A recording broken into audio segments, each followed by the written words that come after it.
Hi everyone, Kermit the Frog here, ready for another episode of Post to Post. With your special guest for this evening, we have the Weatherman! Yay! Waka waka! What party is here? What is going on? And of course, we have, last but not least, since Drummer John isn't here, the Brothers of Discussion! Yay! Jesus Christ. Thanks, Kermit. It's good to be here. In this nice, lovely, whatever evening tonight is. Oh boy, that was something else. Thank you, air quotes, Kermit. It's definitely Kermit the Frog. Are you kidding me? Oh God, it's too much. It's too much. Yeah, like Kermit said a little while ago. John won't be here this evening, so anyone that enjoys the fun of John, we apologize in advance. We can't make fun of him for being the worst at calling yet another WWE pay-per-view, but in all honesty, only by one pick.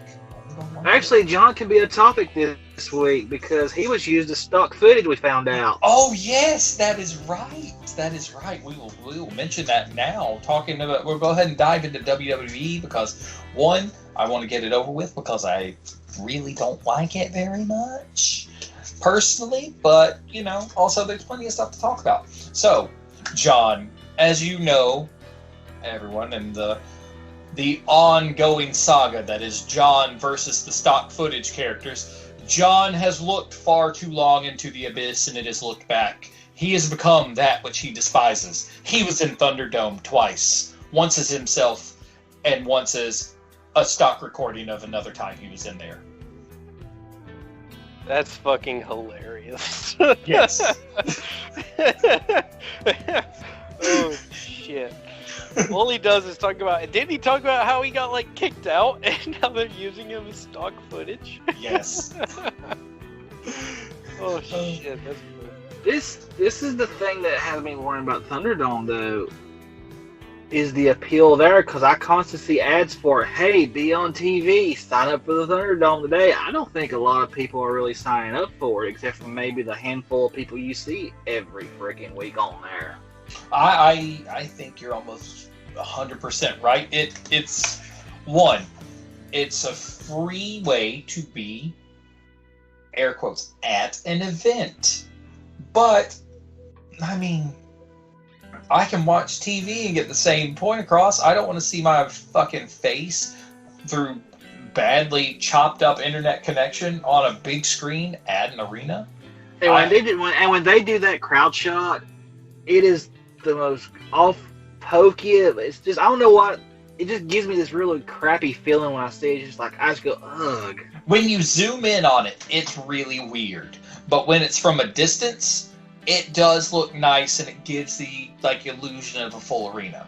But when they play it up close, I'm just like, oh my god, half these people don't know what the fuck's going on and their movements are off. When they do that moving camera that just goes across the crowd, that's the one I'm talking about. That just gives me this is just weird.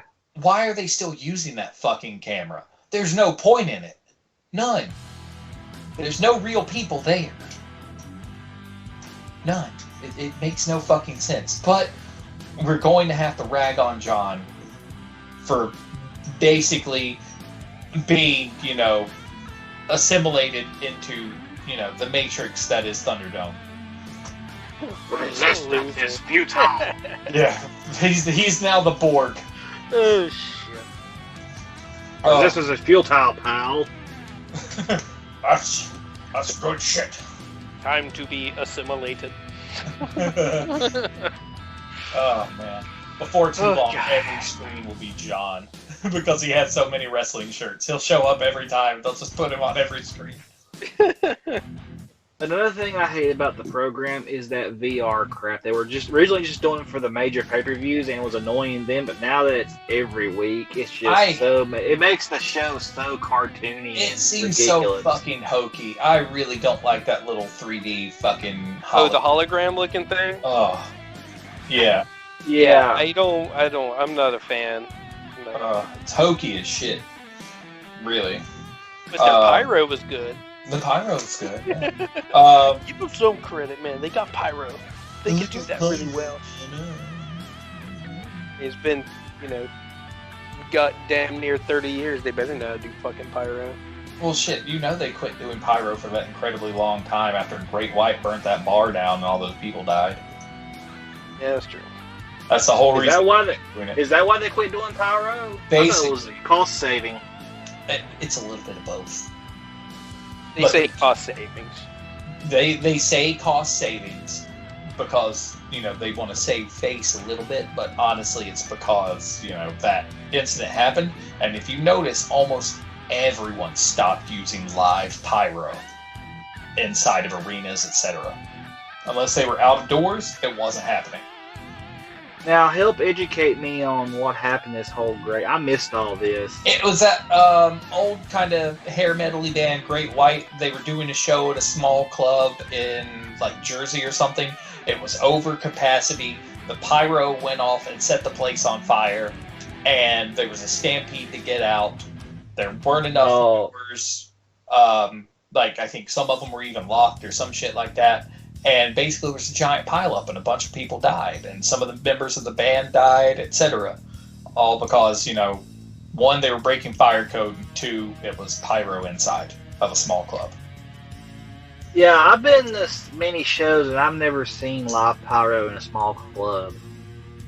I've seen it a couple times. Only a couple times. It pretty much ended pyro across the board for quite a while, but that's been... Jesus, how long has that been now? 17 years or something? Well, WWE had that problem at the first WrestleMania they done in Orlando at the stadium. Remember when Undertaker, they did that pyro that ran down from the lights, from the stadium lights to the ring? Apparently some people got burned. I wouldn't be surprised. It was people in the nosebleed seats. Apparently the sparks from the pyro came down and burned some people. Huh. That was the WrestleMania where Flair retired. I see. I can't remember who Undertaker wrestled that night, but apparently after the match, when he does his kneel down, the pyro went from all the stadium lights down to the.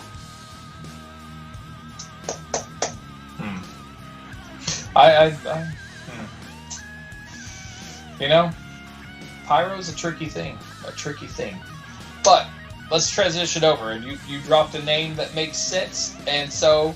We've been talking about a few things, but since you mentioned Flair the Elder, we'll talk about Flair the Younger, Charlotte. And apparently, word through the grapevine is, she got that Rona. She has tested positive for COVID. As of what? Yesterday, day before? Yeah, something like that. Yeah. Don't know why. Don't know any of the reasons for it. I just saw pretty much the headline. I myself didn't find any articles. This would be one of those things where we would definitely... John is our roving WWE reporter, so those of you who are giant WWE fans, apologies in advance. That's John's nom de plume. I got a little bit of info, but I don't have the deep cuts like he does. Secondly, also related to Charlotte Flair, but not on the COVID variety.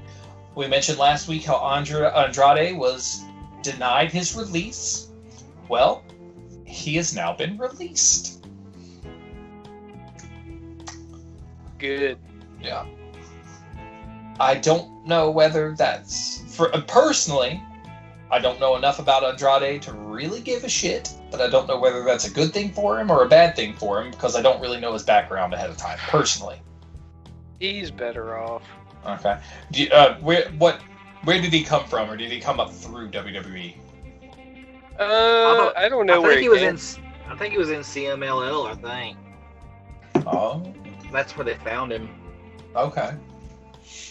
But to me, he fizzled with me when they separated him from Zelina Vega, because she's the one who got him over, in my opinion. Mm-hmm. Well, hopefully, I mean, who knows? Where did she end up, or has she not? She's nowhere yet. She's nowhere yet.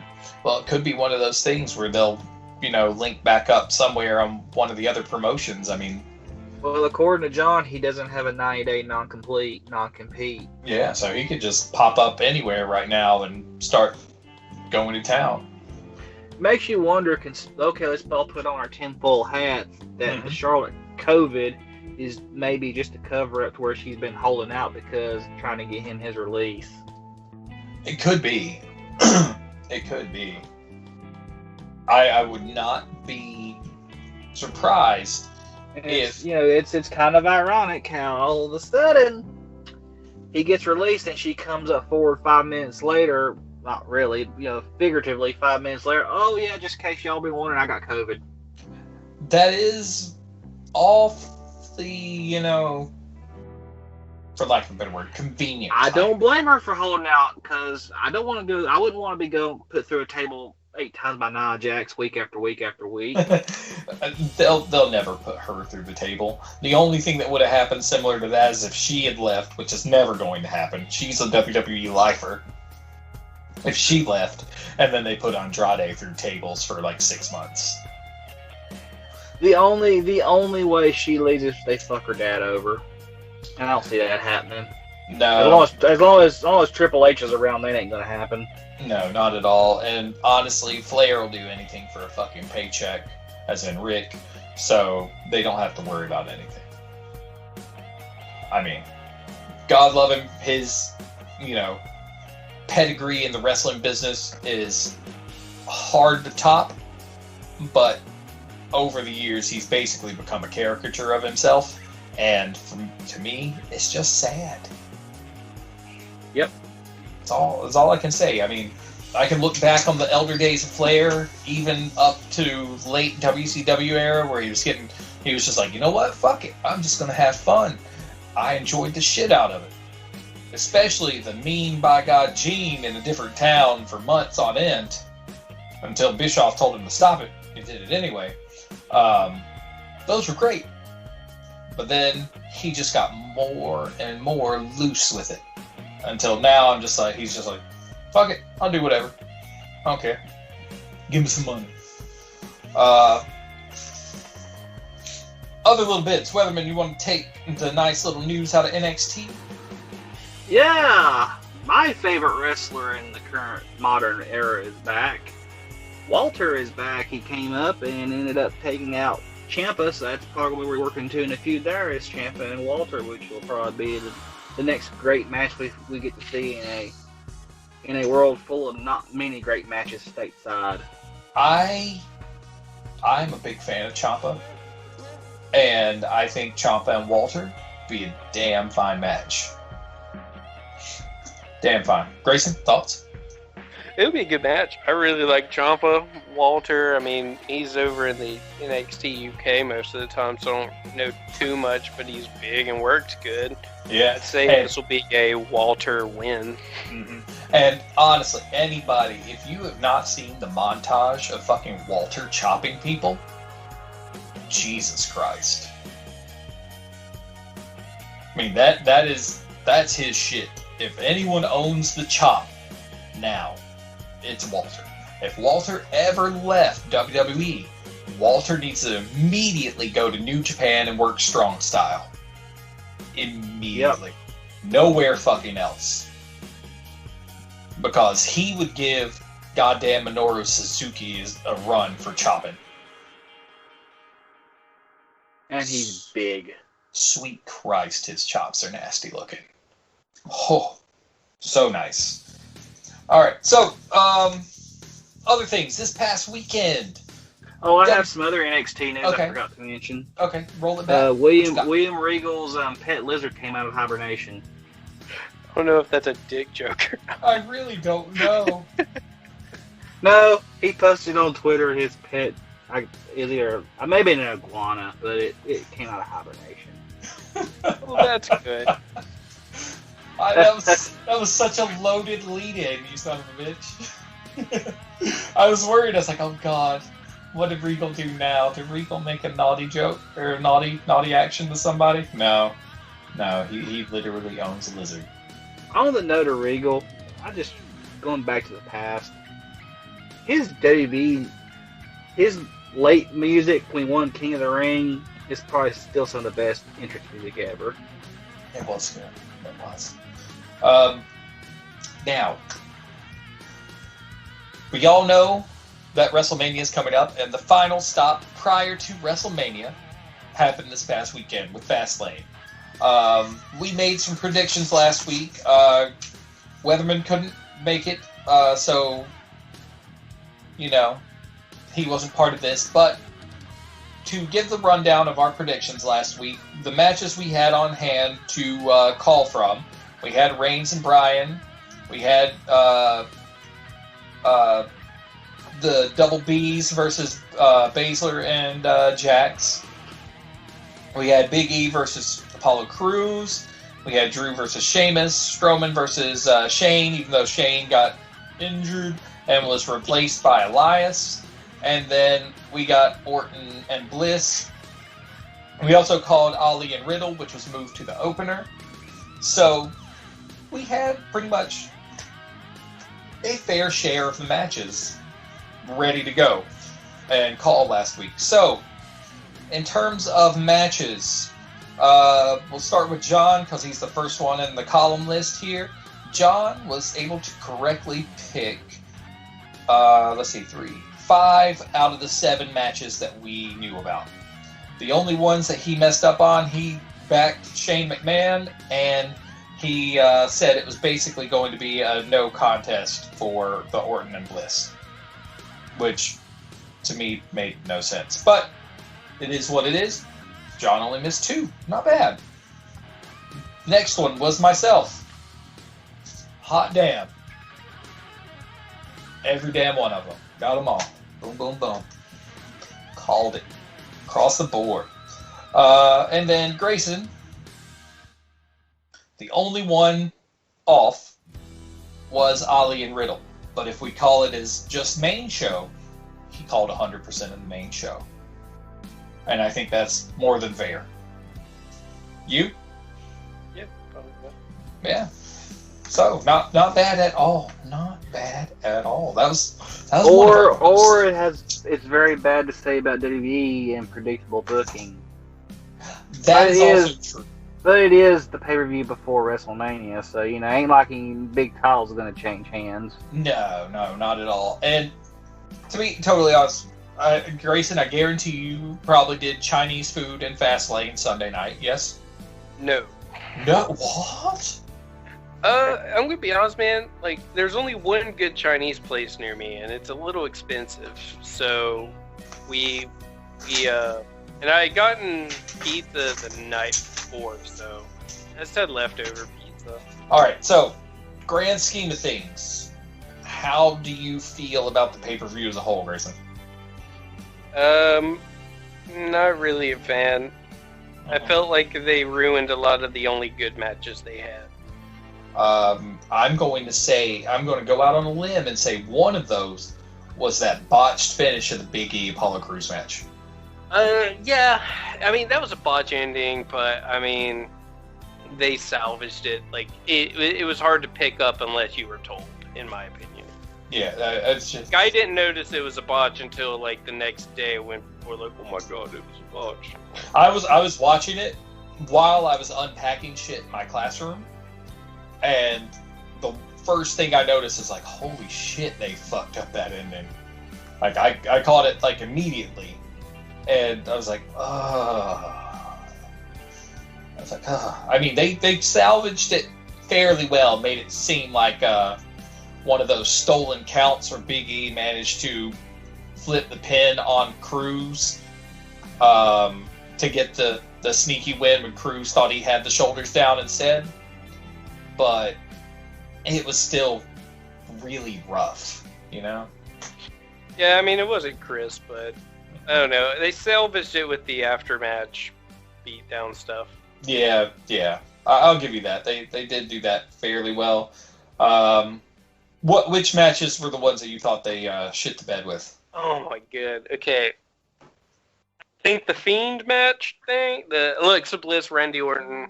That was over so fast. It was so fucking stupid. It was dumb. We'll go back to that when we actually talk about it, but it was dumb. And then the Daniel Bryan Roman Reigns match. Like, I was watching it, and I was like, holy shit, this is actually a good match. Roman's fucking working right now. Mm-hmm. And then the whole fucking... As soon as I saw the ref just standing behind Roman, I'm like, okay, time to shit the bed. And sure as shit they did. They shit the bed hard. I hated that interference ending. I mean, I liked the build up to the ending.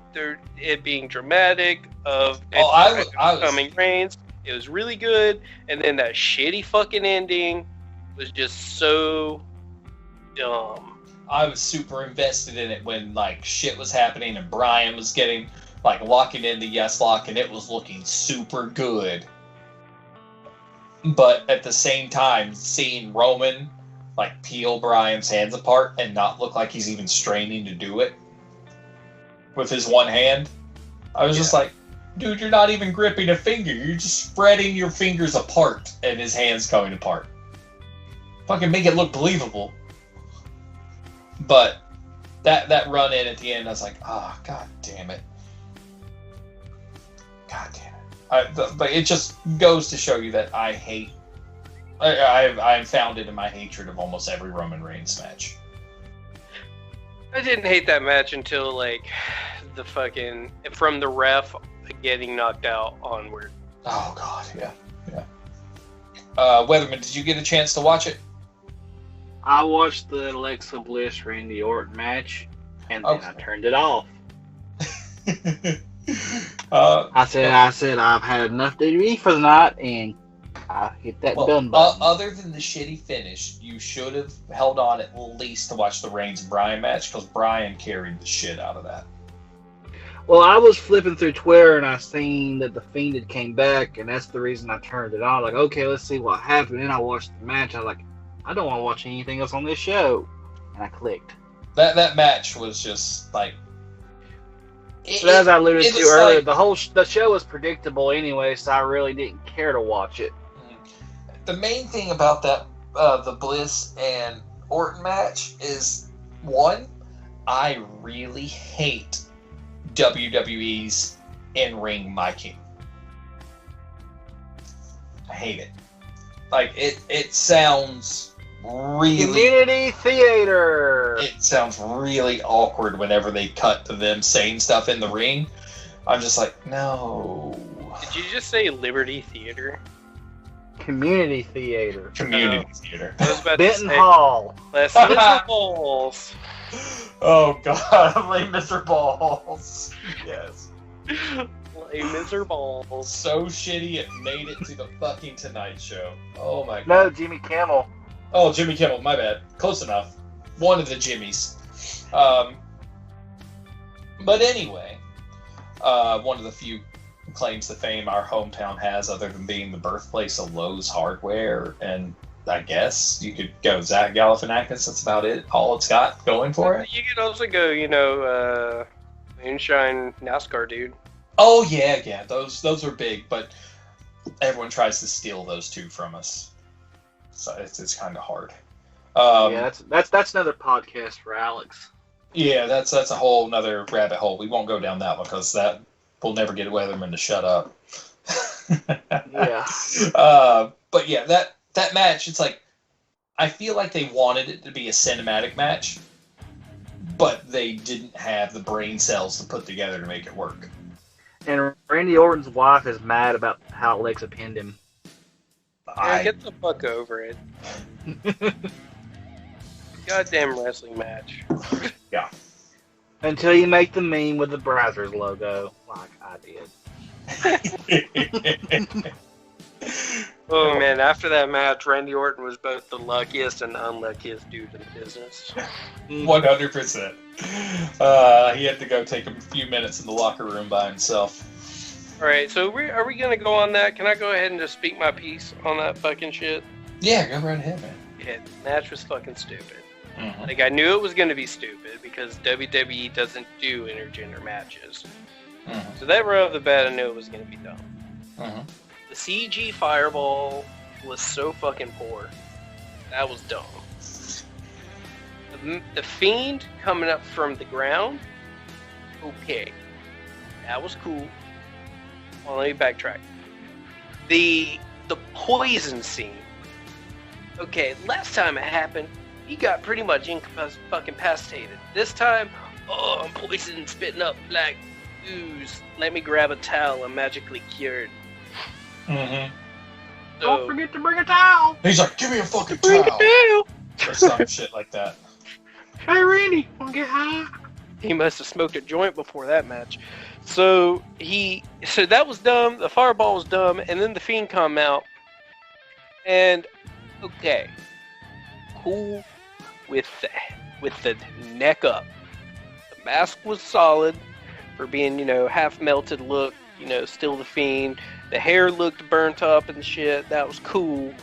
But from the head down, it looked like someone just took a shit and put a mask on it. It was fucking terrible. It was like a burnt marshmallow on a camping trip. It didn't look right. It looked like they put too much padding. And they just stood there at the end for way too fucking long. It was a truly missed opportunity. Like, it could have been a cool... I can't even think of a good word for it. Re-debut. Or reboot, maybe, of the character. But I was just like, okay, cool. We've got dollar store Jason Voorhees popping up. Wish.com. Yeah. 100% Wish Voorhees. Wish Jason. It was... Honestly, that match... Like I said before, I was working in my classroom and watching what was going on. Hell, I looked up 1 minute, the match started. I looked up the next minute, I was like, what the fuck is the Fiend doing there already? I mean, I already knew the finish, because, fuck, it's the age of the internet. Shit's spoiled within 30 minutes of it happening. So, I already knew, and every fucking customizer on the planet like, who's gonna make the melting Fiend first? I was like, fucking, I don't give a shit. It looks stupid. Once I saw it, I was like, this is fucking dumb. And I still believe that. If they don't figure out a good way to, like, cash in on that supernatural character in a way that's nice, it's like they've almost done it a couple times. They've gotten a few good things. The return of the black goop, a la Papa Shango. Loved it. That was a great idea. How they shit on it all of a sudden at the show where Randy's doing his little weirdo Randy Orton pose, which I'm just like, okay, Orton doing Orton, and then he's like, I'm just like, okay. And just like Grayson says, like, last time he did that, he was incapacitated. This time he was pissed off and needed a towel. Is their magic weaker now? Did they lose some potency? They blow their load too early? They spend all their magic preparing the pyro. I guess all that shit they needed to paint a really shitty pentagram on the ground and fucking resurrect the Fiend, really dialed back the strength of their black tar poison. Yeah, it does. I don't know. I am not in the boat of writing off the Fiend, because I liked the Fiend pretty much the whole time, and I'm still willing to give it a shot because I liked it at first. But give me a new outfit, because I really do not like the fucking burnt toast look. Yeah. So my thoughts on this. I feel like this idea had been in the vault for many years, and it was originally wanted to be done on Kane. Mm-hmm. Like maybe a post-Inferno match, have a Kane return similar to this, but at the time the technology wasn't there. Mm-hmm. Because when I saw that, it's the first thing I thought of. I go, this is like a Kane Undertaker angle. It did have that vibe, only just like it didn't have the magic that a Kane Undertaker angle had.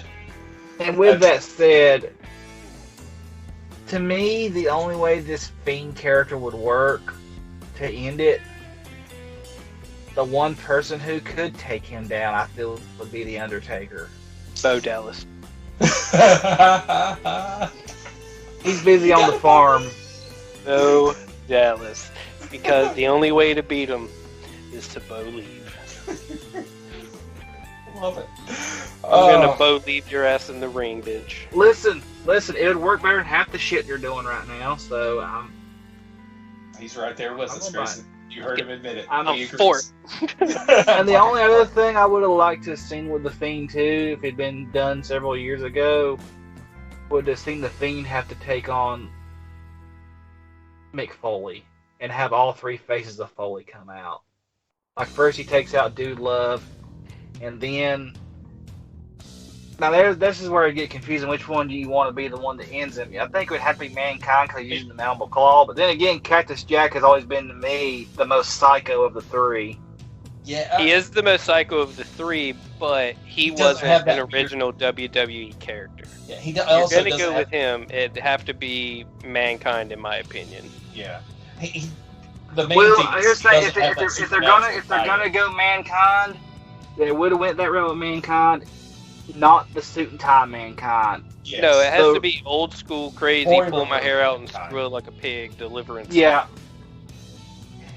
I live in the boiler room, Mankind. because then the Fiend could do it. Because the thing that could work out, the Fiend can do everything possible to hurt him, and it wouldn't phase him. Nope. It would just be like, Oh, all right, okay, Foley, got you're up. going to no-sell everything. Done. I think we just booked a good WWE show. I think we did. Good fantasy booking. Gentlemen, take it to the bank. Yeah. All in all, I thought it's like for what it was, and you know, you can give me hell for everything. It was not a terrible pay-per-view, and that's the only big positive I will give it for a WWE show. It was not a terrible pay-per-view. It was just we do far too many pay-per-views a year, and fuck, this is like the fourth one in 3 months. We're just like, fuck it, WrestleMania is coming up. Let's just throw some shit at a wall. All right, here we go. Check. Done. Nothing was good. The match to me that probably had the most like story behind it was probably Drew and Sheamus. That was actually a really good match. It was.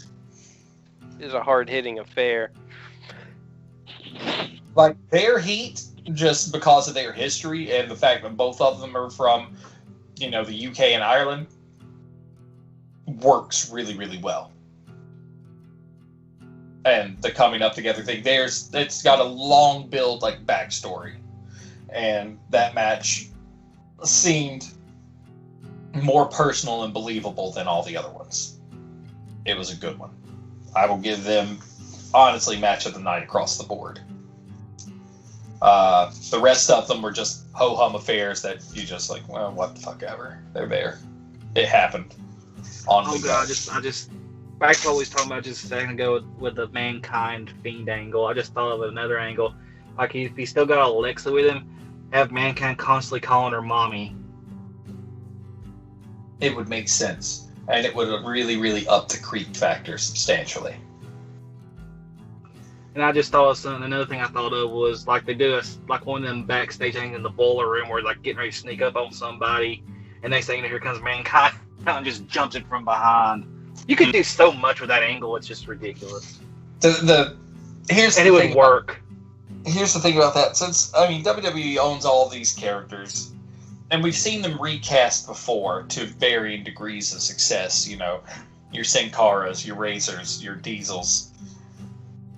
Who, mind you, this is purely spitballing hypothetical, who, in the current age, could probably pull off a replacement for Mick Foley as Mankind? Nobody.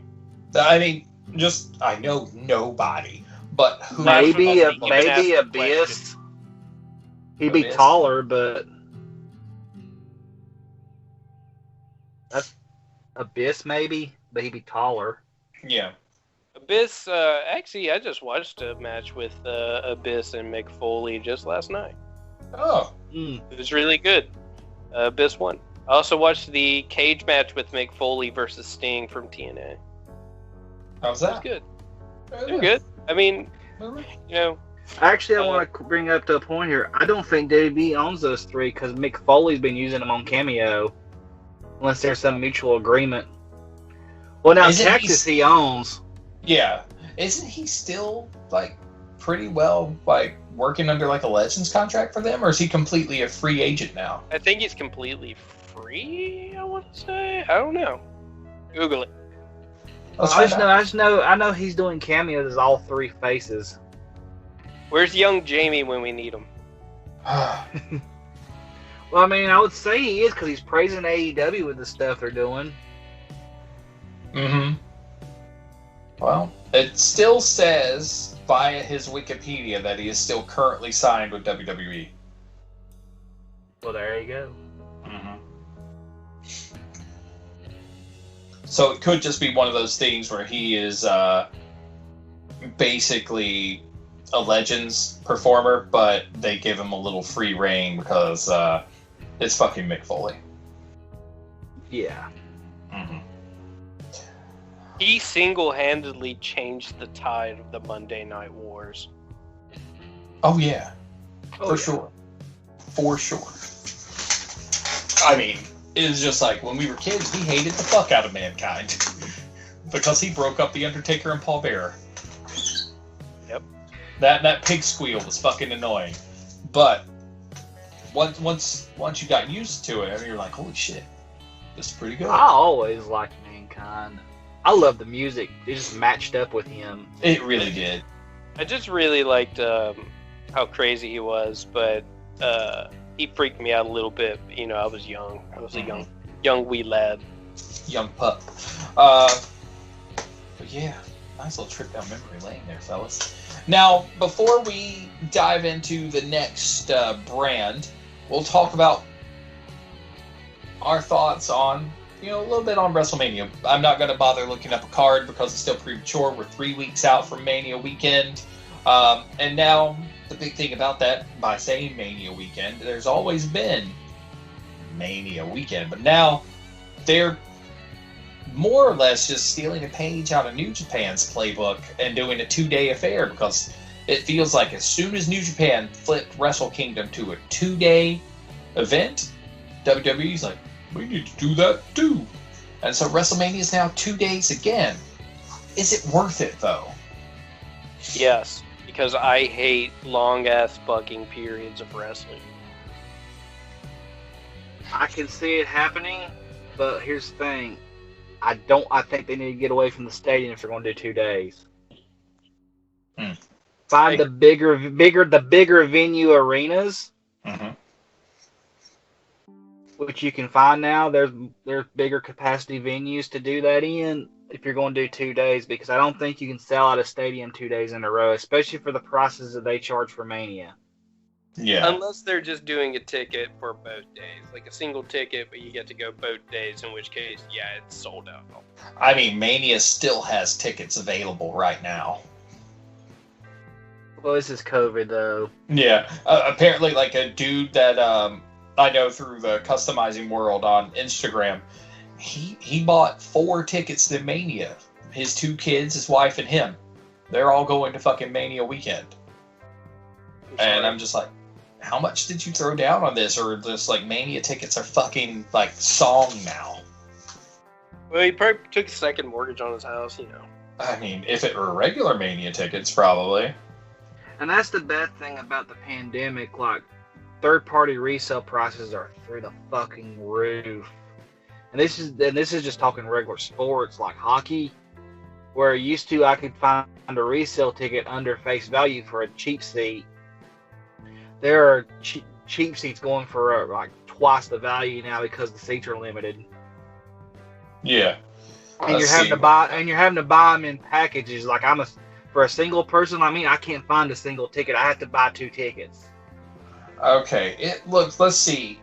So right now, a single ticket for 2 days in section 122, which is, let's see, if we go ringside, it's at the place they're at, it's like middle tier. It's $600. If you go ringside, let's see. Doesn't say this time. For some reason, it didn't bring it up, but it's there. Okay. I'm not gonna lie, I would pay $600 for a ticket to Mania. That's an experience. Mm-hmm. Not in this day. Not with what they're doing now. Like we was talking about off air before you came on, Grayson. WrestleMania has lost its luster since 30. I can agree, but I've always wanted to go to Mania, so it's still worth it. Yeah, it looks like 600 is going to be your cheapest set, and that is in the 100s seating wise. So first balcony. Of the football stadium. If you go up to third balcony, apparently the cheap seats are sold out. They may not be selling them. I mean, it shows the sections open, but in the blue, but it's saying the amount of tickets are not available right now. But the other ones in those 120s are 600 apiece, which is a lot less than I expected them to be. There's no ramp side tickets available. No ringside tickets available in section 1, even though it shows blue on here. Section 6, $1,200 a piece, which is one back from ringside. One section back from the ringside row. The standard ticket, $1,200. Yeah, so that's pricey. Back to what Grayson was saying, if I had to choose between Wrestle Kingdom and WrestleMania, I would choose Wrestle Kingdom. And not just because I'd get to go to Japan, just for the show itself. I'd rather go see Wrestle Kingdom. Oh, 100%. I think they do a better 2-day show because they know how to spread out their good matches and they don't blow it all on one night. Well, still, you're not going to spend most of the show watching a screen. Even WrestleMania, there's a lot of backstage bullshit. Oh, God. I even with Fastlane, I shit you not, I fast-forwarded a whole lot. I skipped almost every segment in between every match because I cannot stand that mess. I mean, remember used to back in the day, it was pay-per-views were match, interview, maybe video package, second interview of the guy in the match, repeat. Mm-hmm. It was much better. Now it's just like and I was okay. I was okay with the backstage interviews because it pertained to the match coming up. Mm-hmm. A lot of the backstage stuff is just nonsense. That's just pointless. Yeah, it's rough, man. And honestly, like, so many fucking commercials in the pay-per-view. The network era. Yeah, it's rough, but I to be honest, with all that being said, circling back to Grayson again, if I would have rather went to WrestleMania in the arena days than the stadium days. That's just me. I just feel that smaller stage, the more full crowd atmosphere like that is better. I'd have to agree. Mania needs a slightly more intimate affair, even though you want a bigger arena to fit everyone in. But when you go stadium size, you just start losing that whole, camaraderie angle where everyone's there to see wrestling. Maybe they should go to the arena so they can stop embellishing their attendance numbers. Oh, God. If only. The arena sits 20,000. We're at a full capacity of 100,000 people. Yeah. Oh, Jesus. They're bad about it. Oh, almost everyone's pretty bad about it. But, I mean, when it comes to, like, the one, like, sold-out show that you and I have been to, Grayson, with All In, like, it was legit sold out, other than, I guess no-shows who bought tickets and just didn't come, or the scalpers that bought a lot of tickets. So, technically, it was sold out. Those guys were stuck with tickets because they couldn't push them for the money they wanted. Yep. I mean, that is a reform that we need so bad in our government to do, is to crack down on the scalping market. I would like to see something done to crack down. I would rather make everything will call. Look, if a goddamn scalper is not standing in a parking lot selling that ticket to me live because I fucked up and forgot to buy it ahead of time, he shouldn't be allowed to do it. I think it should be like the Super Bowl. You can buy them online, but get your ass to the arena 4 or 5 hours early and pick them up and show photo ID showing you purchased them. Your name on the ticket, and that's it. Mm-hmm. Yep. I agree. All tickets, no resale. You have to actually call and cancel them, otherwise that seat is stuck and you still got to pay for it. Yep. So let's go ahead before we get lost in the weeds there. That was a nice, good tangent, but I liked it. Let's hit some AEW. So not a lot's been going on in AEW. Like there's been some big like debuts, I'll say. Dynamite last week, pretty decent Dynamite. Wasn't like the most AEW of Dynamites there were. It was a little more grounded. Big things to come out of last week, though. We all know from the previous week and the War Council of the Inner Circle, MJF's new stable, the Pinnacle, arrived.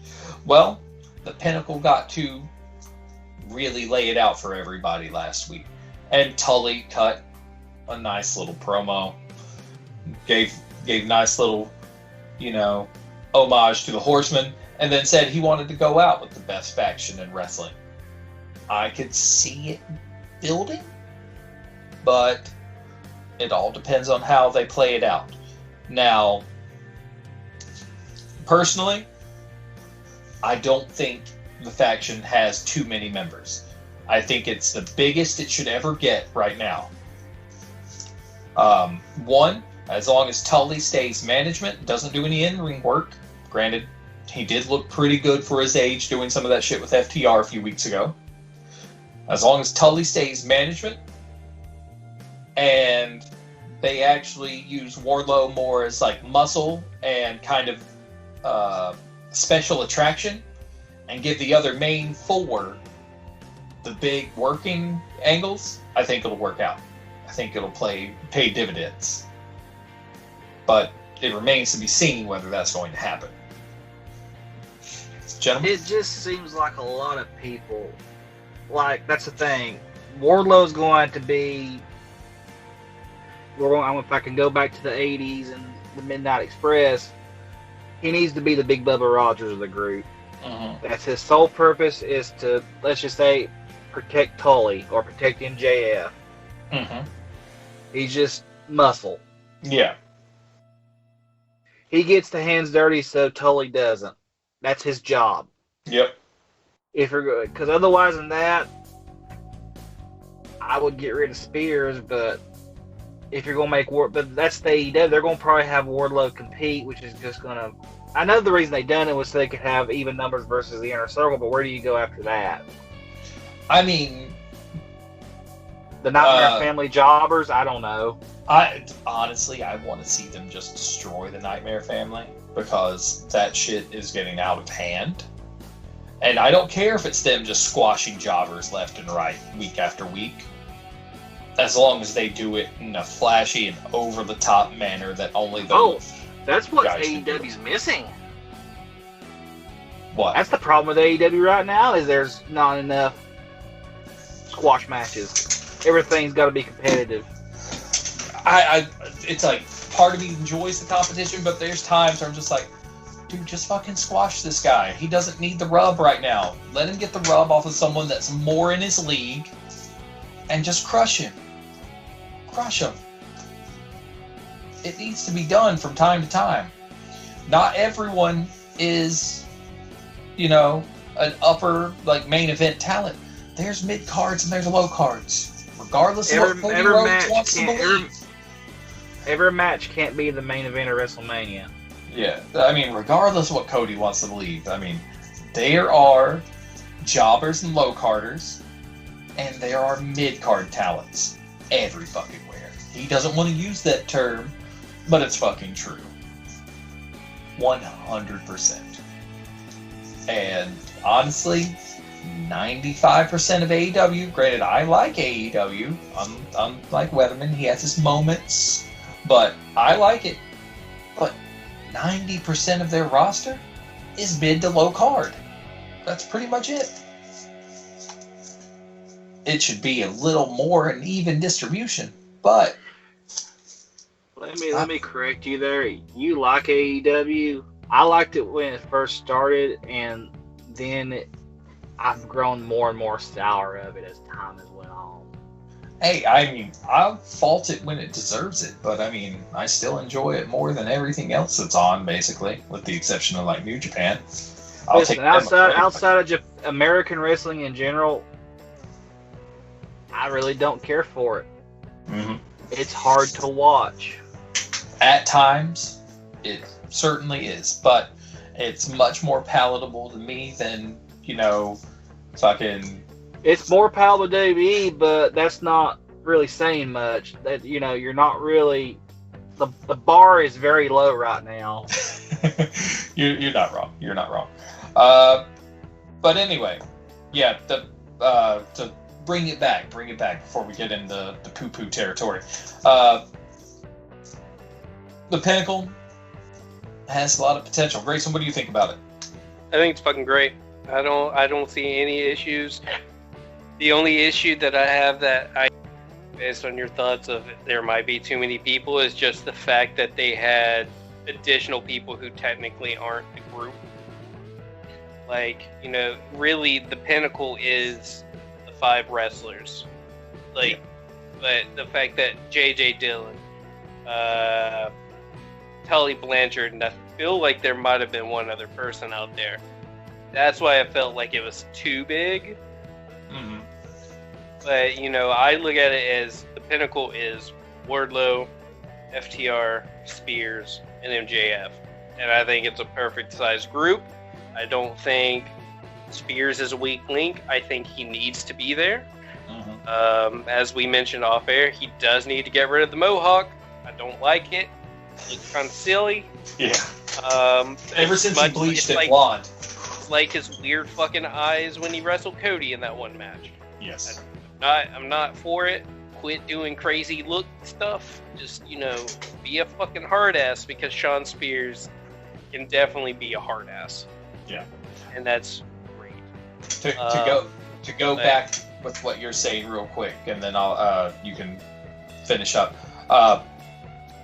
I think we're actually going to see some work out of Spears now. I think, honestly, the whole reason Spears has just been kind of MIA is because they've been probably building this on the back end with, ever since he started working with Tully. And so they're just like, let's keep Spears kind of behind the scenes and then just pop him in every now and then. Right when people start to wonder, where's Sean Spears? There he is. And now that he's here, he's finally going to do some work. That's what I think.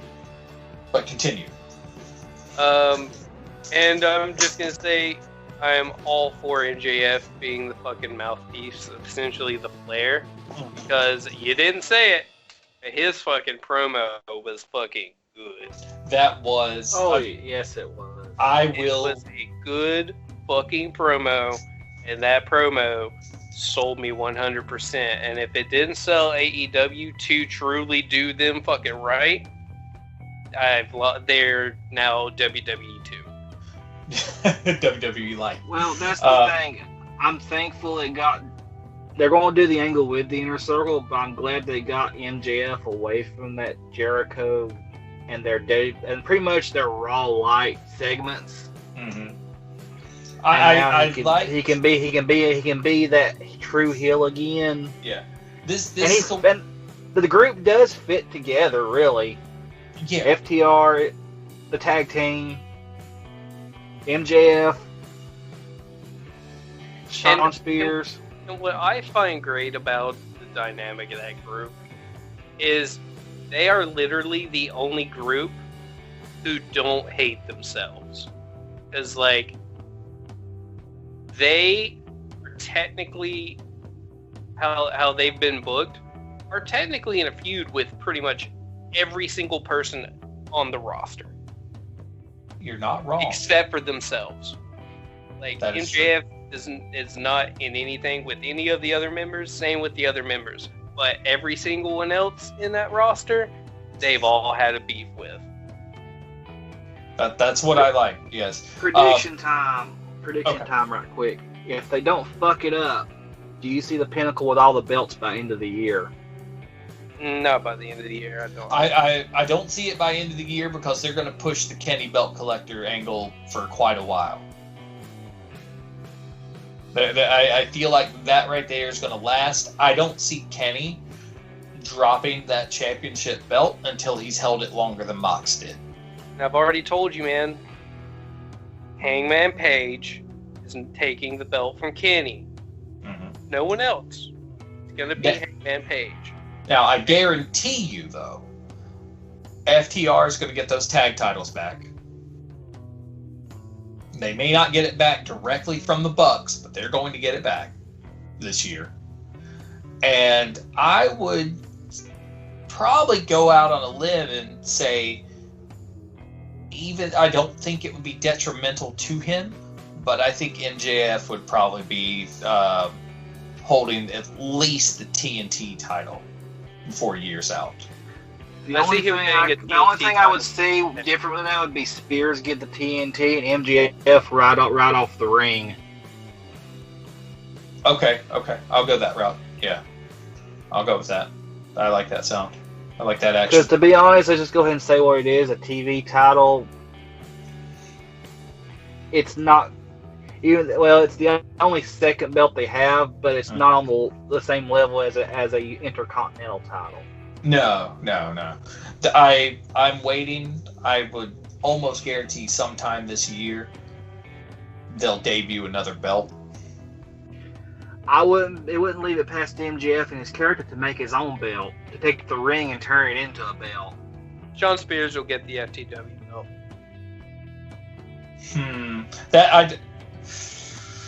Heel versus heel group, I don't see that happening. No, Even though it is AEW, I don't see it flow well. That would seem almost more like if he got that belt, it would seem almost like they're unifying two factions together, and that would bloat things. Yeah. Awesome. We'll see what happens either way. They are defending the belt on the next Dynamite. Oh shit. Or Oh tonight. yeah, probably because of last Paige week. Cage is defending it against somebody. Probably because of last week where they all got pissed off at Cage for saying nice things and showing respect. Which, He likes Sting Snow. yeah. Well, it is what it is. But I have high hopes for the Pinnacle. I think they'll do really, really well. They got the proper balance in terms of a team.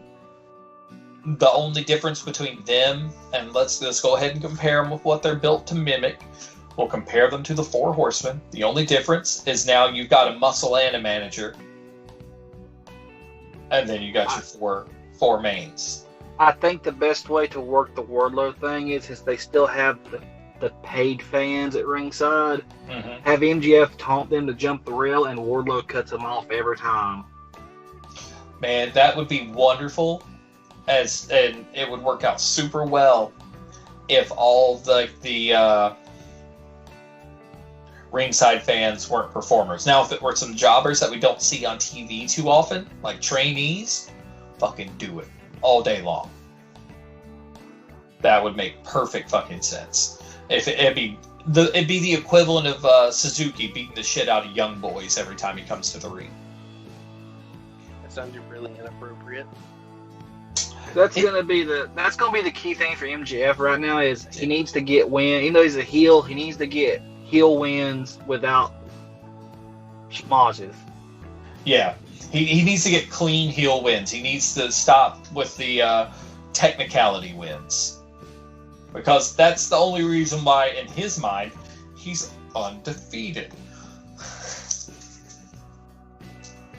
But, I will give credit where credit's due, and anyone that's listened to it long enough knows how much I dislike MJF. But I will agree with the gentleman here. That was the best MJF promo he's ever done.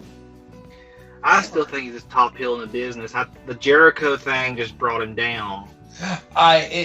the way they explained it off during that promo was perfect. Where he was like, Yeah, I pandered to your weird, eccentricities, basically. And I was like, okay, that makes sense. That makes sense. So, I like it. I think good things coming for the Pinnacle in the future. The other big standout from Dynamite last week. One more thing I do want to say. I was talking about them getting all the belts.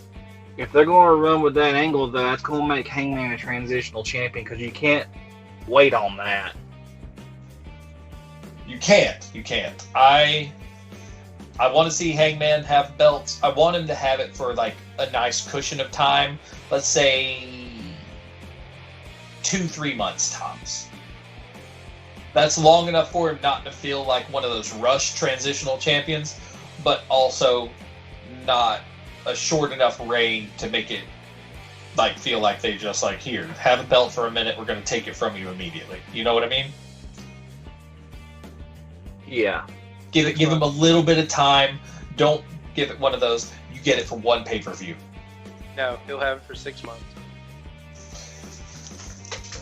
Knowing the way things go, I wouldn't be surprised, but if we want to run kind of like the Alex angle, I think a 3-month reign is probably a good length to still allow the Pinnacle to go belt heavy and drip.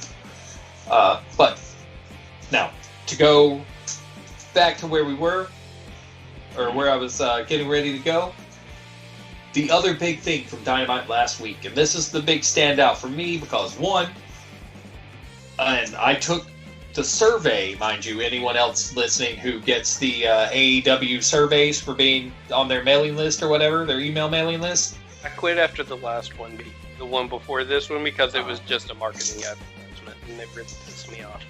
This one was a legit survey, and it wasn't like a weird marketing advertisement this time. They were like asking questions about all the things and reasons why and what you think needs to change and shit like that. It was a full-blown questionnaire where you got to type out answers. Oh, welcome. But I filled that out.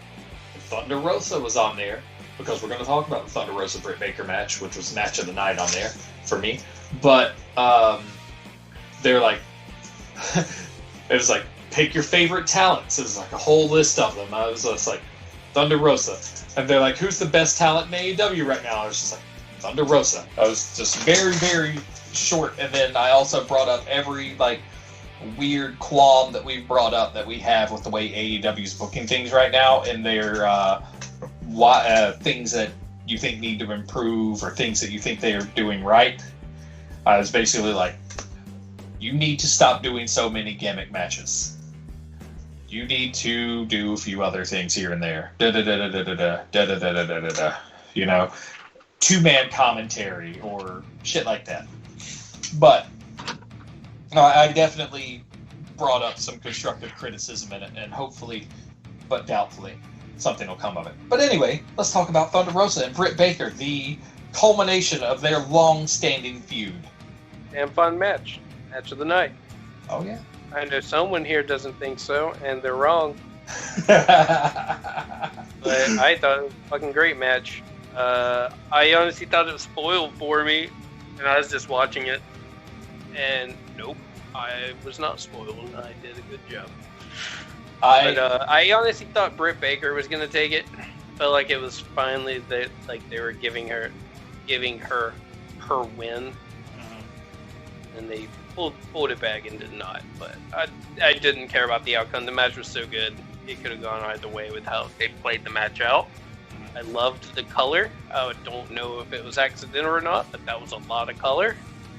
I'm hard pressed to wonder if like she didn't legit get like a bit more of a gash than she expected from that ladder shot. Mm-hmm. But she was red faced and she played it off very well. Just like when she had that bloody nose, that was another T-shirt caliber shot for her.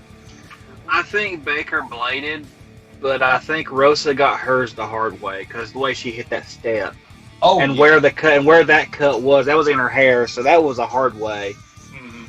Now, and hers quit too. Yeah. Now here's the thing, and this is jump ahead a little bit. Who watched really closely when they raised Rosa's hand and saw what I saw? I did not see. Did you not see the thumbtack jammed right into her cheek underneath her eye? Oh no. She legit had a thumbtack shoved in her face right below, like on her cheekbone, like below her eye. It wasn't makeup. I had to like watch it like because I saw it once. I was like, was that like a fucking like little gemstone or something from her makeup? And then it came in again. No, it was a perfectly round silver thumbtack stuck in her face. And I was like, holy shit. So I guess I'll give my wrong opinion now. It's fine. Everyone's entitled to it.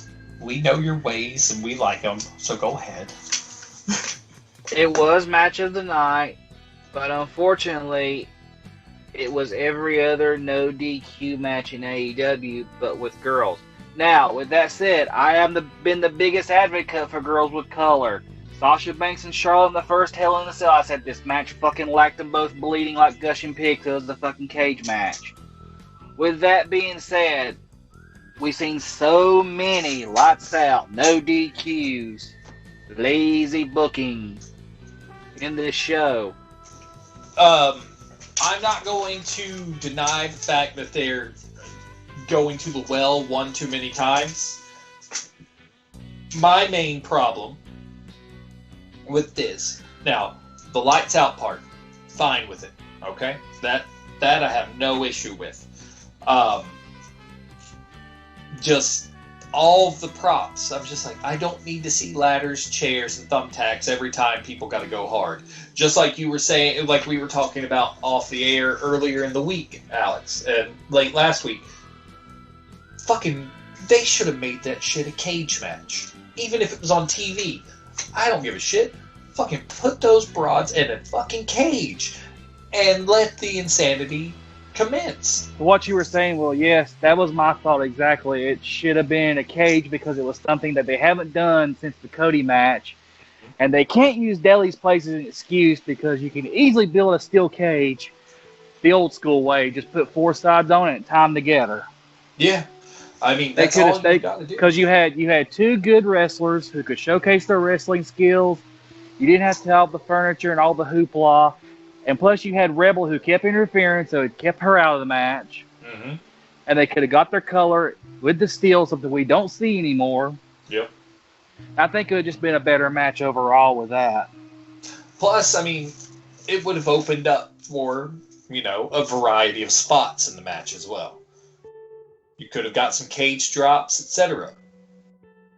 You know, that would have fit with the AEW crowd as well, with the, you know, the high spots and things. And if you throw a cage out there, awesome. Now, me personally, I would like to see the big squares cage and not the chain link. But in terms of cost effectiveness, it probably would have been the chain link cage. So hopefully, as John seems to think, I hope someone at AEW listens to what in the fuck we are saying and starts taking notes just a little bit. One or two here and there. Baby steps. You don't have to change all at once. Slowly start phasing out the gimmick matches. Slowly. I'm changing topics. Yeah. Yeah. So, my thought, or what I wanted to talk about, we spent about 10 minutes on that match. Okay. So, did anyone watch BTE? No, I did not. Oh, god damn it. Okay. I kid you not, I haven't watched BTE since, honestly,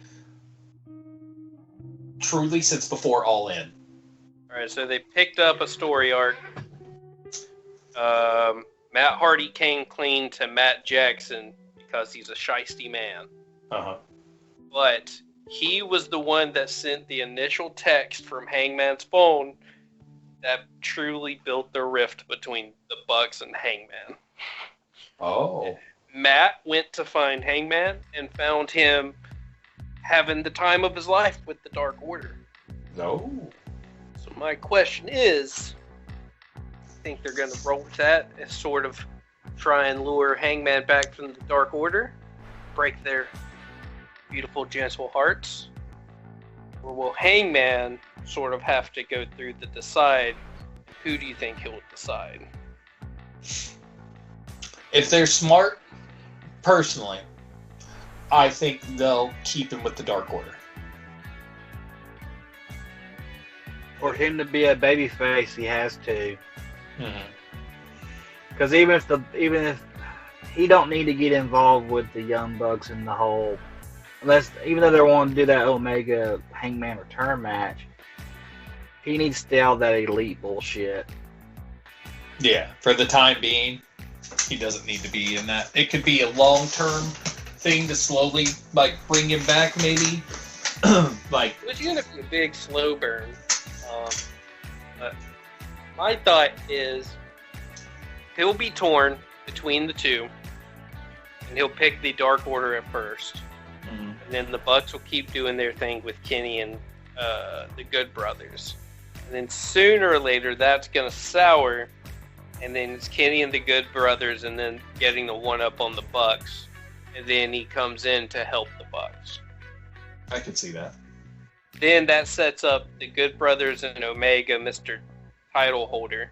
Mhm. And then the Bucks take down the Good Brothers, and Omega solidifies by winning the belt by the end of the year.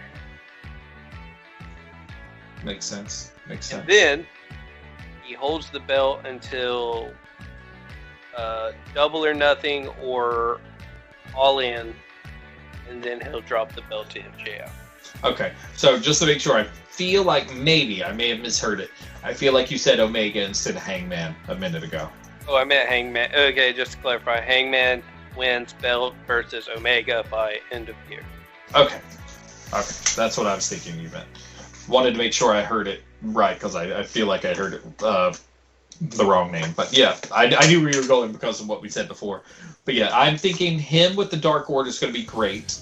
One, it's going to bring a lot of new eyes on Dark Order because people like Hangman. And it'll be nice to just for them to kind of wash away that sad drunk angle. Yes. Okay? It's been going on for quite a while. Starting to get a little hackneyed. But, you know, with the Dark Order being what they are, they're this... They've got... They're the group of happy misfits. They are the group of happy misfits. Who love dick jokes. Yeah, Sexual innuendos with each other. the whole Johnny Hungy, the meat man. They love Chili's. Yeah, they do. They love I drove by the Chili's in Boone, and I was like, I thought about the Dark Order. I was like, they got me wanting to go to Chili's now. Fair enough. Fair enough. So moving forward, the other big thing that we want to talk about, and this will segue in the last two topics for AEW. The benefits of AEW's Dark Elevation and two-man commentary. It's really nice.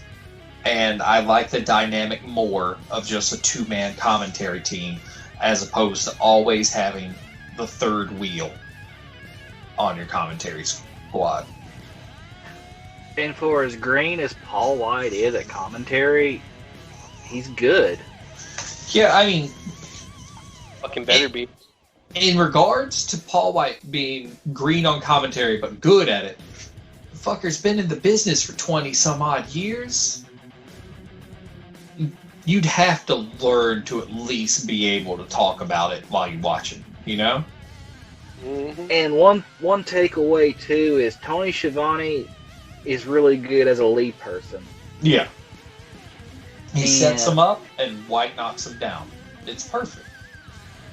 when he's on Dynamite, he seems lost. He's lost, but he's not as lost as JR. JR needs a compass with how lost he can get. JR's a goddamn space half the time. Like I love Now, if JR. it's not- I'm still glad he's on commentary. I want him there, but I gotta say, man, homeboy be slipping. I think it has a lot to do with stuff that he knows is stupid. and he just backs away. If you notice it's something that he likes, he gets into it. Mm-hmm. But if it gets too hokey or too bullshitty, he'll just kind of back off from it. Yeah, and I've said it 100 times. I do enjoy Excalibur on commentary. Oh, I love Excalibur. I don't care what anyone says. I don't know why people hate him so much. He's a bit goofy, but I'm okay with that. I'm just gonna play something real fast because I thought it was fucking hilarious. Okay, let's hear it. Don Callis living up to his reputation as human garbage. Oh, yeah. I remember that from last week. Oh, man. I laughed so hard because it just came out of nowhere. It's like, because I watch it, on Fight, it's like, AEW will be right back, and then it scoots in and just has the screen, and there's just Excalibur going, Don Callis, like human garbage. And I'm like, holy shit, that was hilarious. What a fucking change.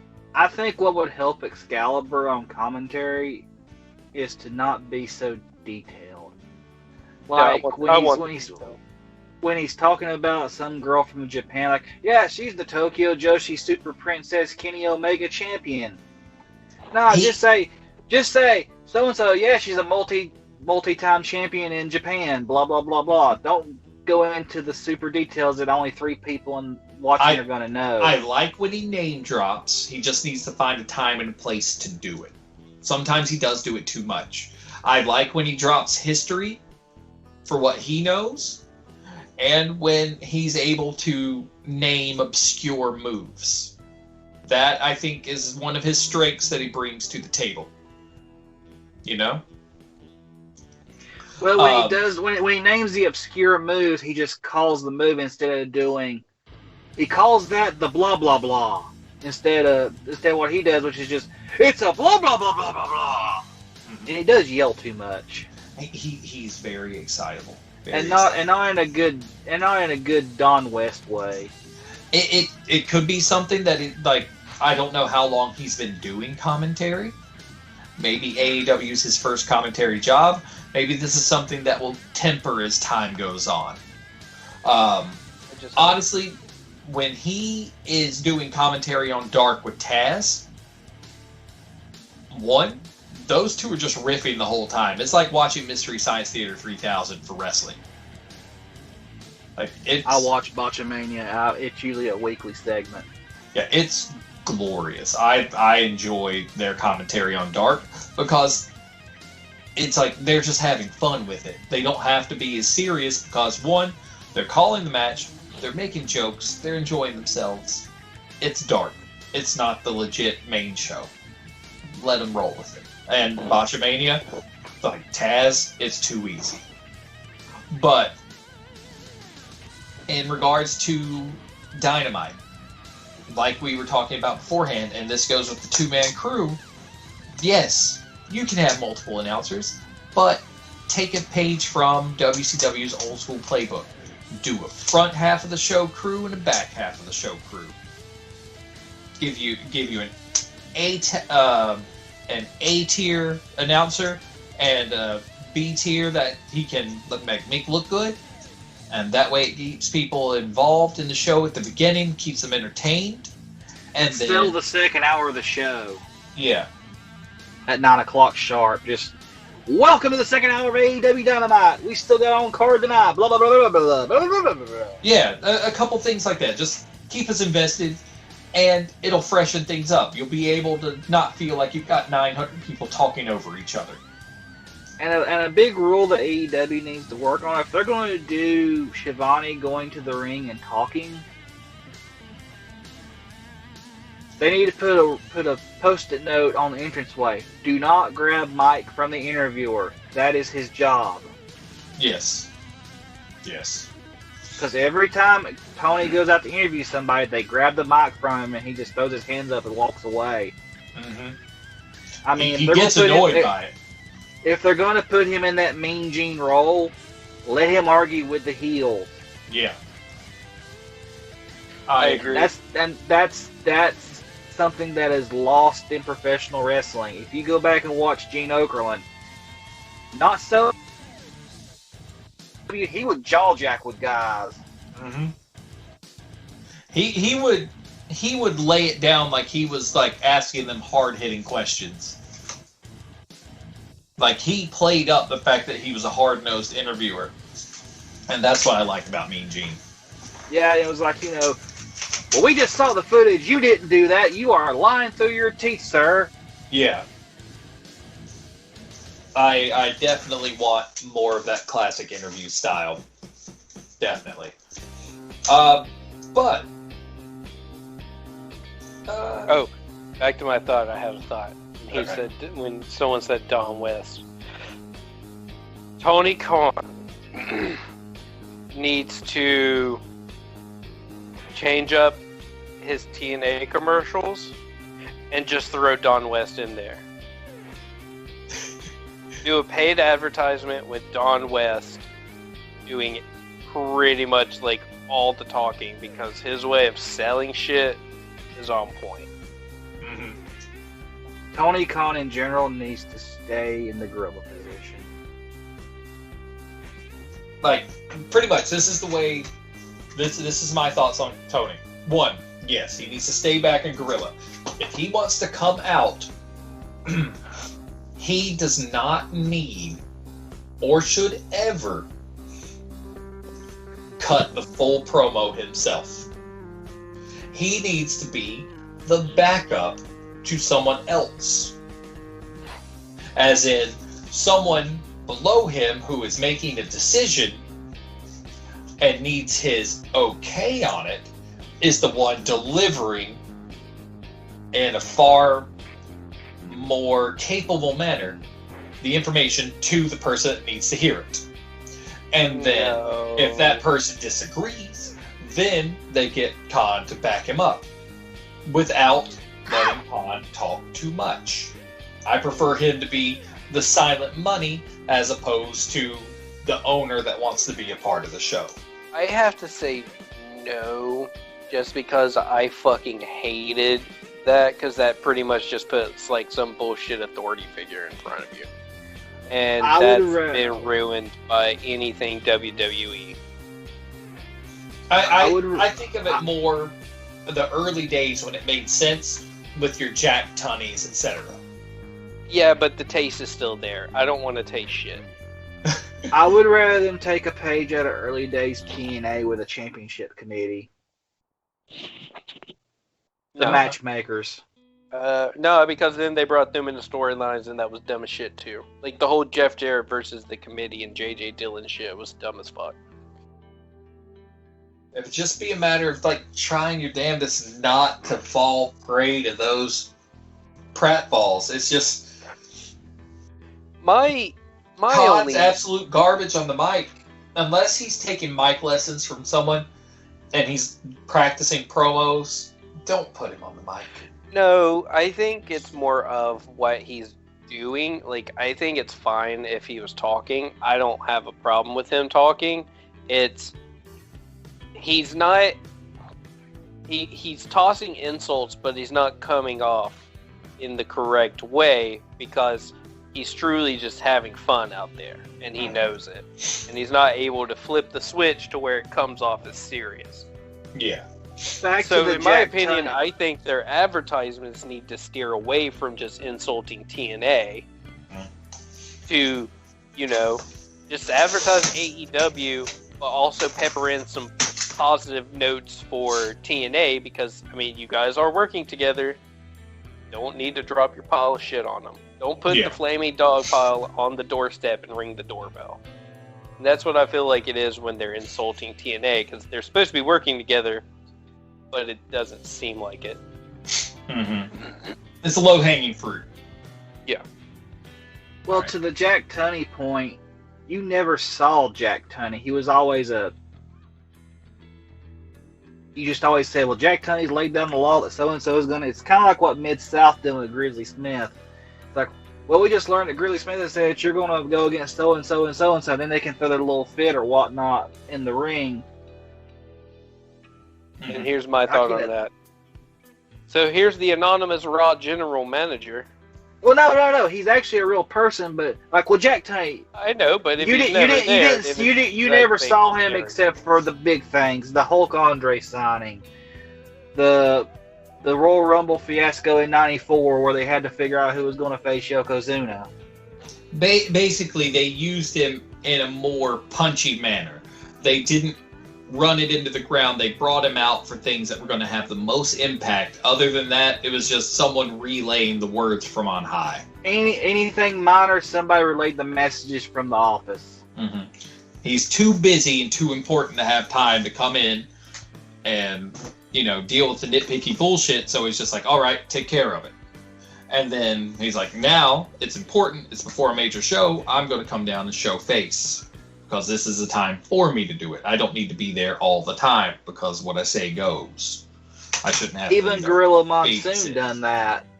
Yeah. If you remember when we watched that episode of Raw from '97, Gorilla was still there, and you didn't see him but that one time, and it was just to deal with the Final Four and talk about the title situation because Michaels had forfeited. Yep. Real quick. That right there is a good example of using an authority figure. I think so. But I mean, hopefully they'll figure it out. It's like Grayson is totally right that Tony Khan is having too much fun. He can't flip that switch to come off as, he doesn't have any venom. There's nothing behind it. It's just, empty gestures, empty words. He doesn't look like somebody I'm going to take seriously. No. If it weren't for the fact that he's just like his family's the owners of a team, if he were actually like an owner / coach of a team and he brought out his coach voice when he was disappointed, that would make sense. Make 100% sense because no one can flip a switch like a fucking sports coach. They can be happy as fuck with you 1 second, then 1 moment later, they're chewing you up one side and down the other. He doesn't have that because he's not a coach. He's an owner. He's the money, not the muscle. So this is one of those things where they've got to figure out the proper character for him. They have a coach, Arn Anderson. It's true. But Arn's mic work is lacking now. He doesn't the strength in his voice is gone. Did you say Arn? Yeah. I'm tired of it. I wanted to. I'm tired of the coach gimmick. I want him to turn on Cody and go join the Pinnacle in a sense, but not join it. You know what I mean? Yeah. You Join want him to go hang out with not Tully. join the Pinnacle. Yeah. You want him to go hang out with Tully. Yeah, I want that, and I'm tired of the coach saying him coming out and doing the NFL cover his mouth with thing. It's like, dude, when you're on the ringside, you're yelling at the dude. This is stupid. I just honestly. Or let the motherfucker do a spine buster every day. If you just did that, I'm okay with it. Because I love seeing a good Arn Anderson spine buster. Best in the business. Best. That's a perfect angle right there. Just have Cody fuck up a spine buster, Arn get in there and spine buster some random jobber. And just, that's how you fucking do it. No. The thing is, if you fuck up, you get fucked up. So when Cody fucks up, Arn spine busts the shit out of him. Yes. Oh man, I need them to do. Here's the only way I think it'll ever get fixed. I need them to go ahead and create another stipulation match. Someone else in storyline is fed up with Cody's coming out in the middle, 9,000-hour entrances, and they set up a stipulation match where when they win, he can't do that anymore forever. Yes. And then they win because I even said that in the thing. I was like, Cody needs to come out of the regular tunnels like every fucking body else. He doesn't need a 10-minute long goddamn intro every week. That's where Arn turns on him. Yes. I'm so fucking sick of Cody intros. I feel like I say it every show, but goddamn. He turned me with that shitty Star Trek outfit, and that's when I kind of soured on everything. Yeah. He shit the bed with that ring attire. Like, I'm going to come out in regular Cody pants, but I'm going to wear a Star Trek jacket. Okay, cool. I mean, your nerd cred, we know you got it. We know, because, you know, that's cool. But you can't mix styles like that. You've got to go all one way. If you're going to Star Trek uniform, your shit better look straight up Star Trek. But no, you went gold pants and a Star Trek jacket. You fucked it up. And then Arn comes out in a sweater vest like your dad. Yeah, goddamn sweater vest, double A. He needs to go back to the fucking denim. I don't even know, man. I don't even know. But we're getting in the weeds. We're getting in the weeds. Let's go ahead. We'll hit the last couple topics. We have the NWA to talk about for a little bit, and then we've got New Japan after that. As well, I just know of like 2 things. I didn't watch it, but I read about it and whatnot. So again, I want to support the NWA. I do. But when you're off the air for so long, and then the first thing you bring back is a $20 pay-per-view that's only 45 minutes long. Wait, hold on. It was 45 minutes? A little longer than that, but pretty close. It was maybe top end. Looks like, let me do the math right now. It was right at an hour. How much did they charge? $20. Fuck you. Right in your mouth. Yeah, looking at the match lengths right here, I've got them up. Match number 1 was a 4-way dance where Slice Boogie defeated Crimson, Jax Dane, and Jordan Clearwater in 5 minutes and 41 seconds. So, Grayson, if you'll get a calculator. Wait. Is it $20 a show or is it $20 a month? No, this is just for their pay-per-view. That was this past Sunday. Oh, God. Yeah, 341 seconds. And then the next match, Tyrus defeated Kratos in 7 minutes and 27 seconds. Then Elijah Burke tied, aka the Pope, had a time limit draw with Tom Latimer for the World Television Championship. It was a 10-minute and 5-second match. So that's 605 seconds. All right. Next, Camille defeated Thunder Rosa to become the number 1 contender for the NWA World Women's Championship in 14 minutes and 4 seconds. And then next, you've got Trevor Murdoch, the North American champion, defeating Chris Adonis in 8 minutes and 38 seconds. That's 528. And then lastly, you had Nick Aldis defeat Aaron Stevens to retain the NWA World Heavyweight Championship. He kept Sweet Charlotte yet again because he barely ever takes her out for show. It's basically a show car in a garage. So there is 1,289 seconds. 67 minutes. So 1 hour and 7 minutes for $20. So that is $20. 1 hour. It's $3. That's essentially 3 hours of work at minimum wage. Yeah. That's egregious. Mm-hmm. I mean, I can't justify that. That's more than going to the fucking movies. Or like, I paid $5 to go see Avengers Endgame, which is almost like a 3.5 hour movie. Go home, dude. Go home, Billy Corgan. I can't tell him to go home because, one, I know he's a giant wrestling fan. That's good. His heart, in terms of wanting the NWA around, is in the right place.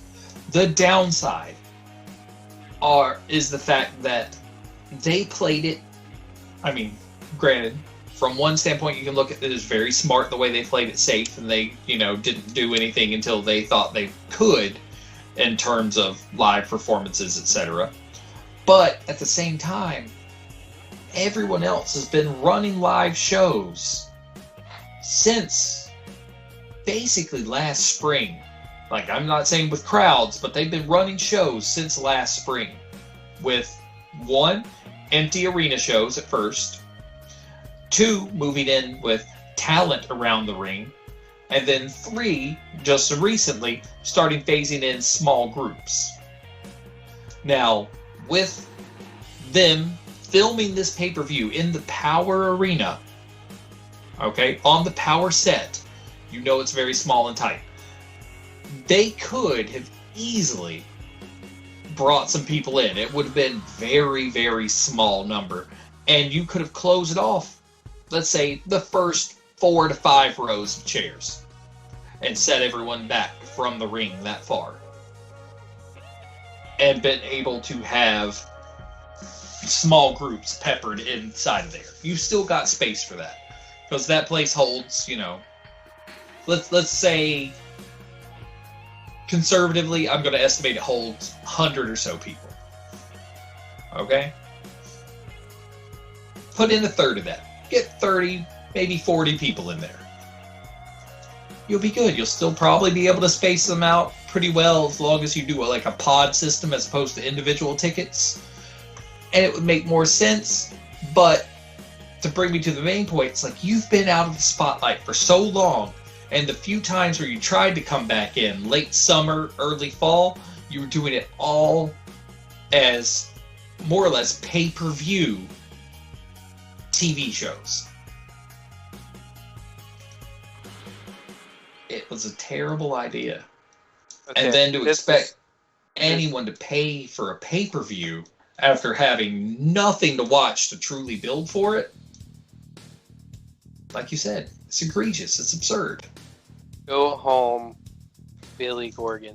TNA, when it started, was a PPV model, but it was only $10 an episode, if I remember correctly. But it wasn't. If it wasn't, it was still cheaper than 20, and they had more expensive fucking people. They didn't have Nick Aldis and a bunch of rejects. No offense to everyone on there, but Trevor Murdoch, sorry, bro, you're technically a reject. I'm not going to throw the reject one in there with Camille and Thunder Rosa either, but like seeing this. What I'm saying. Yeah, I know exactly what you're saying. Most of that card is pretty sad. It's like there's 4 people on that card that are like actually worth their salt, more or less, and you know, grudgingly, that's Aldis, Aaron Stevens, Camille, and Thunder Rosa. That's it. All the other talent jumped fucking ship a long time ago. I think TNA was $7.99. Ah, $7.99. So yeah, I mean, and you know, as I said, you know, that was like Jeff Jarrett when it started. Ken Shamrock, Scott Hall, like you had legit draws. People. Legit and it was only draws. $10. Yeah, legit fucking draws. And like the pay-per-view model was what they were using over the summer, and it was $10 a pop as well. But all their talent was gone. They don't have the names that are big enough to run a pay-per-view model. They don't. There's people that are going to pay for it, for the nostalgia angle of it being on NWA. Okay, there's people that are. But as a whole, they will not be able to sustain that, in my opinion. It's not going to be a sustainable model. They're going to have to switch back.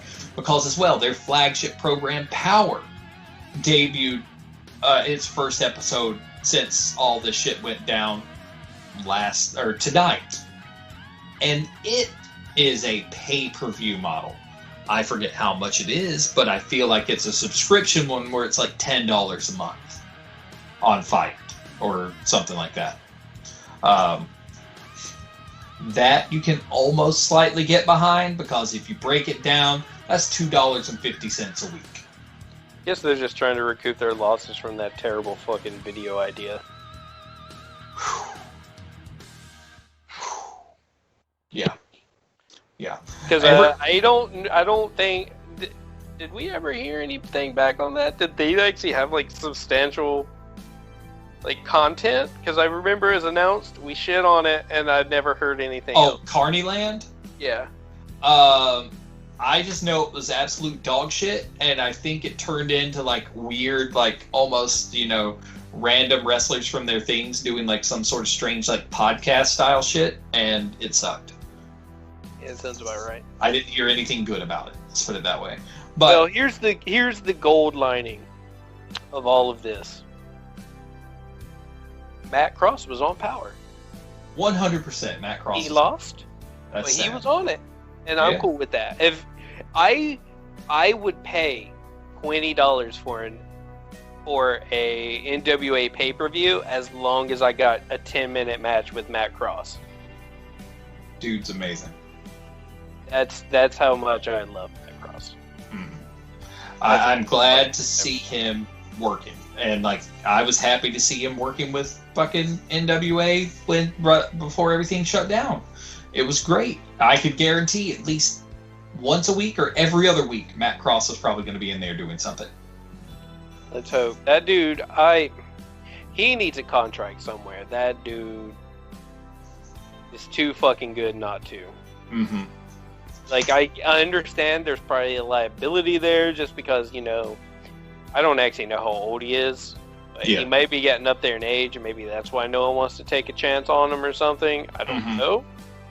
But homeboy is the fucking man, and he's got a very loyal fan base.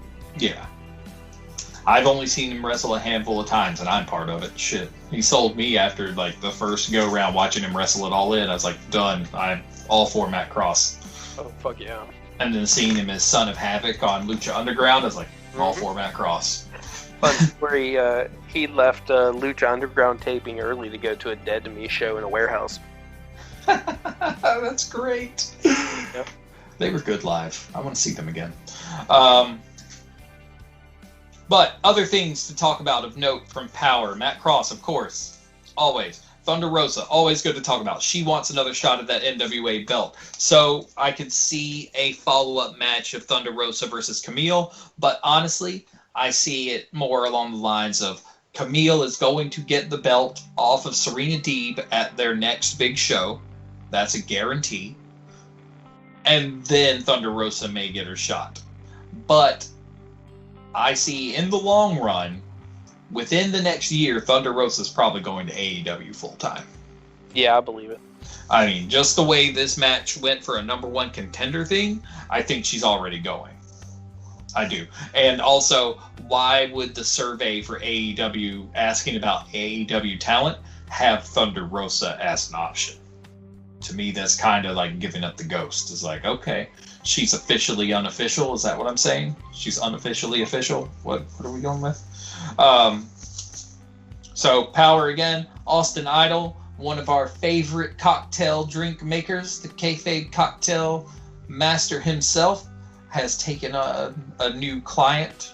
He has a new protege in the form of Brodus Clay, going by Tyrus now. So they're a thing. As soon as I can find some ways to watch it more for free, I might maybe try to convince myself to pony up to dropping some on it for a month, but I've got to hear a little more about how well the show's coming together before I can do that personally. The biggest thing, though, and honestly, I'm gonna take the high road. I'm not gonna talk about how much of a giant fuck that I think Nick Aldis is this week. All I'm gonna say is he's a fuck, and his interview talking about how he doesn't have to prove anything, and that he's not gonna wrestle someone whose title belt's only a year or two old is straight up bullshit. That's all I'm gonna say. But apparently, we were talking about last week where Royce Isaacs, former tag team partner of Tom Latimer and stablemate with Aldis and Latimer, showed up in a new tag team on AEW Dark Elevation last week. Well, it seems, and correct me if I'm wrong, you said it was Chris Adonis that was wrestling with Aldis and Latimer? I think so. Yeah. I feel like that's what you said. But that could possibly be the replacement for Royce Isaacs in their stable, which, again, everyone that's listened knows that I cannot remember the name of that stable to save my life. One, I guess it's just because I hate Nick Aldis. I can appreciate his wrestling, but his character annoys the fuck out of me. Where's John when you need him? Yeah, where's John? God damn it. Damn it. No. But anyway, that could be a replacement for Royce Isaacs. So I think Royce Isaacs is officially out of the picture, because why would they already have a third tag team partner on their first show back if it wasn't already a permanent move? You know? Yeah. Just looking over these small little bits of news from Power, it seems like they're going to hit the ground running, but it really needs to come back to YouTube free. Even if they do it to where it's pay 1 week and then the next week it's on YouTube for free, that's fine with me. I'll watch it the next week. I don't care to be a little bit behind. You'll still get ad revenue for it, so it's not like you're losing money. Or not losing a ton of money. But we'll see how it goes. But I'm just sad to see Power on a subscription program when it was free for quite some time. And then, last but not least, New Japan wrapped up the New Japan Cup last week. And most everyone already is seeing news about it if you've been following it at all. But Will Ospreay came out victorious in the New Japan Cup. Basically, New Japan, once again, busted our brackets. Because, you know, us being diehard Bullet Club fans, while we're happy Ospreay won, we're also very, very sad they fucked over our boys in the club again. Very sad. But they blew up our brackets because New Japan is good at fucking swerving the shit out of us when it comes to stuff. They are hard as fuck to predict. But since Ospreay has won the New Japan Cup, that means he's basically won just about every major tournament that they put on. He's won the Super J Cup. I think he's won Best of Super Juniors. He's now won the New Japan Cup. So I think's going to happen now, and I'm going to go ahead and say it right now. I think he's going to win the G1 this year. That's what I see coming from this. He's won the New Japan Cup. I see him picking up winning the G1 so he can just run the gamut on the tournaments. That'd be solid.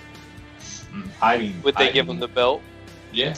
If he were able to win the G1, defend that briefcase through until Wrestle Kingdom next year, and then possibly get the belt, it'd be great.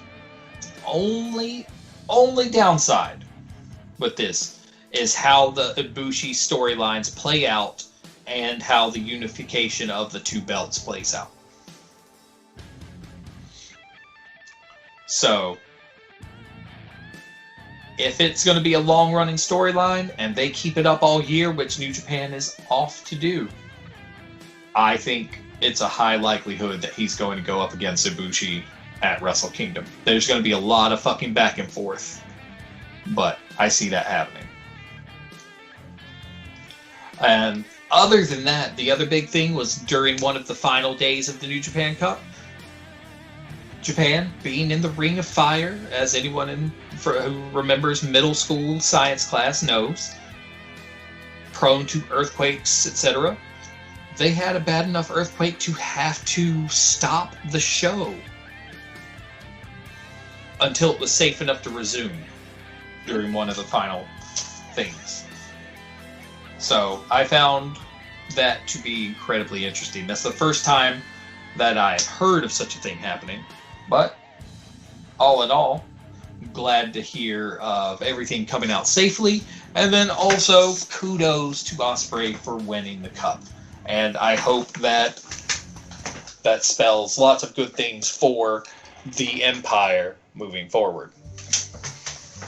The United Empire, as they are called now. Was just the Empire, now it's the United Empire. So, gentlemen, anything else that we really need to hit on? I know that last little bit was pretty fast. The reason they're called the United Empire is because they were afraid Disney was going to sue them. If that's legit, I like that kind of angle. I do. Kind of shitty, but I like it. I like the way that sounds. All right. So, Grayson, how do you want to take us out tonight? Well, I mean, that was a pretty good episode. So yeah, I did not get any sponsors. So I guess we can go with the tried and true. I don't really want to revert back to that. I almost don't want to either.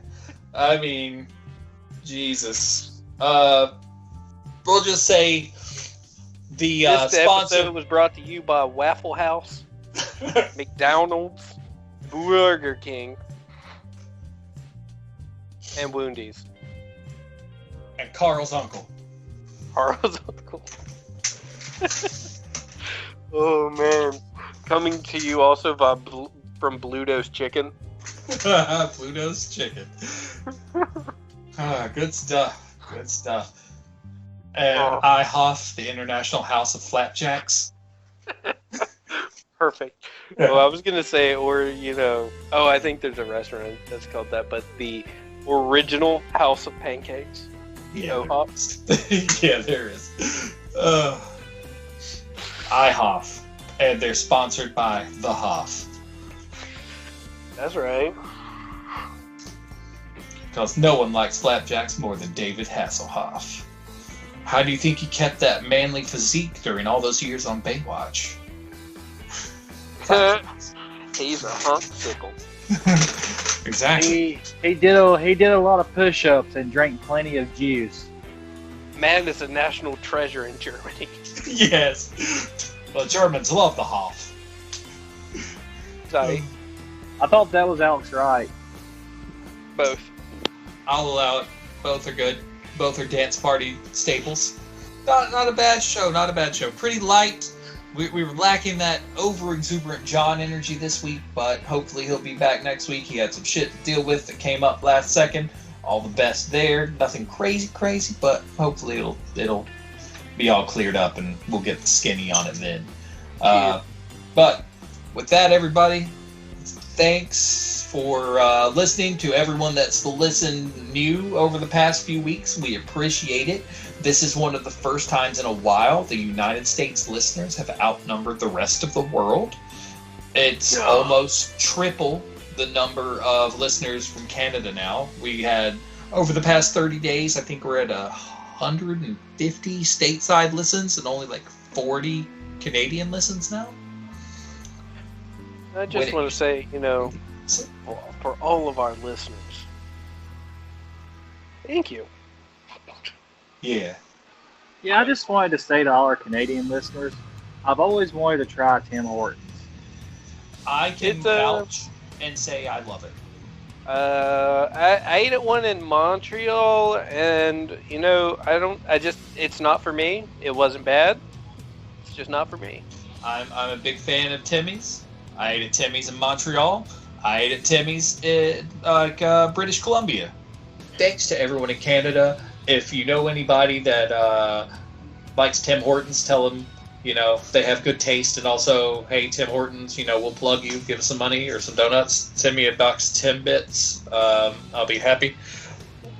But I think it's called, what's that place called? I think it was Arcade Montreal or Arcade MTL. Shout outs to that place. Fucking great arcade bar. You guys did it great.